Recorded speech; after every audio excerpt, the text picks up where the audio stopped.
Colleen Murphy, thanks for taking the time. Women's swimming, it's been a while. We caught up to you a little bit after a long furlough there, but let's talk about the open water swim. We didn't catch up with you after that, and just a great performance by several Falcons.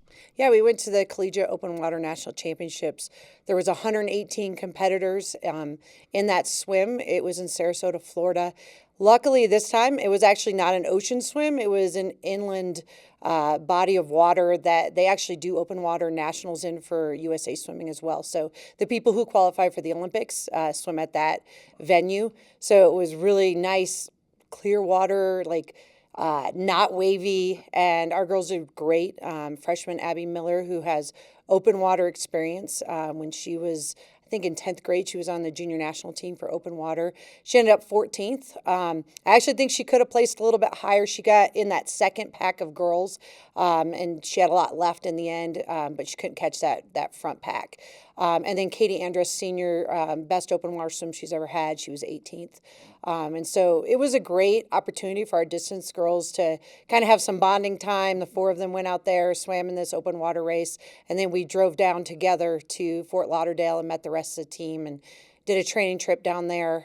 We had great training down there. They did an awesome job. I think it was good for the team to kind of be at sea level and train twice a day. They were very tired, but I think it was great going into the Christmas break. Absolutely. Now you're back after break, and you're getting right after it. Northern Colorado in here on Friday afternoon. Then you got CSU and New Mexico, two Mountain West opponents coming in here on Saturday. Yeah, we are hitting the ground running right away. We came back last Friday. We swam a quick practice Friday night before they checked back in for being back at USAFA. And so they're getting back used to that altitude really quick because most of them have been at sea level for over 3 weeks. I think they really felt it yesterday, but they'll feel better and better as the week goes on as they get back used to that training. Two really tough meets. Northern Colorado, they're very solid at the top end of their swimming. She's got a smaller team, but they still compete really well. So it's just us and them. So we just have to step up and get into every single race. And then, of course, on Saturday, this is kind of CSU's last hurrah in the Mountain West. And so they're wanting to go out with wins. So that's big for them. They swam they swam Northern Arizona yesterday. So they were in Arizona swimming, so they're going to be flying back here and then coming down and competing with us. And then New Mexico, Naya does a great job with their team, so we're excited to see, what our girls can do, where our racing's at. We are racing for the next 5 weekends in a row. So we're going to be doing a lot of racing, and we haven't really raced as a team since mid-season, which was the last weekend the weekend before Thanksgiving in November.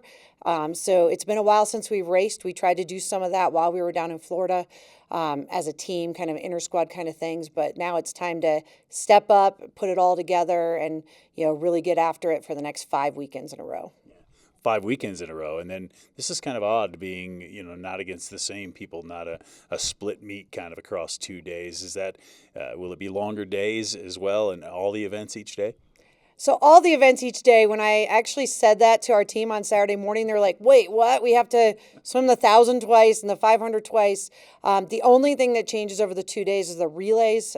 We change those up with the opposing teams, and we will be swimming the 400 IM. So on Friday, we swim the 4 IM, and on Saturday, swim the 200 IM. We don't usually swim like that. We usually have teams come in, we do a 2-day meet, we get all the events in. I don't think it's going to be longer just because it's just women and our men are up at Colorado School of Mines.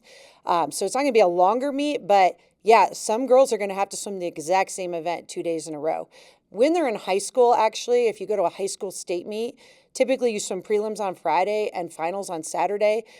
They're shorter events when you're in high school. You don't swim anything over a 500, but they were used to that in high school. Also, when you're in club meets in high school, they usually swim a whole bunch of events over a 3 or 4 day period, prelims and finals. So it's kind of going back to that a little bit. And so they have to kind of reintegrate that and say, okay, I've done this before. I can do it again. I just talked to freshman Abby Miller yesterday about swimming the 1,000 2 days in a row. And she's like, I've done that at club meets, and I'm like, okay, because at a club meet, you can swim the 1,000 and the mile in the same meet. So she's kind of used to that, and she's prepared for that. Other girls on our team, They have a lot of events, so it's just putting them in the right events, over a 2-day period. So some of them are not going to swim the same events. The people that are a little more versatile on our team will get a little bit different events over the 2 days. But for example, I've already said this to the team: the breaststrokers are going to swim breaststroke, 100 and 200 breasts, 2 days in a row, and they just need to be ready for that. And I think they are, and they're ready to get in and race. And it really shows how they recover on Friday night. If they eat well, they get good sleep, and then come back and swim just as fast or faster on Saturday morning. Absolutely. Colleen, should be fun. We look forward to it. We'll see you this weekend. All right, thank you.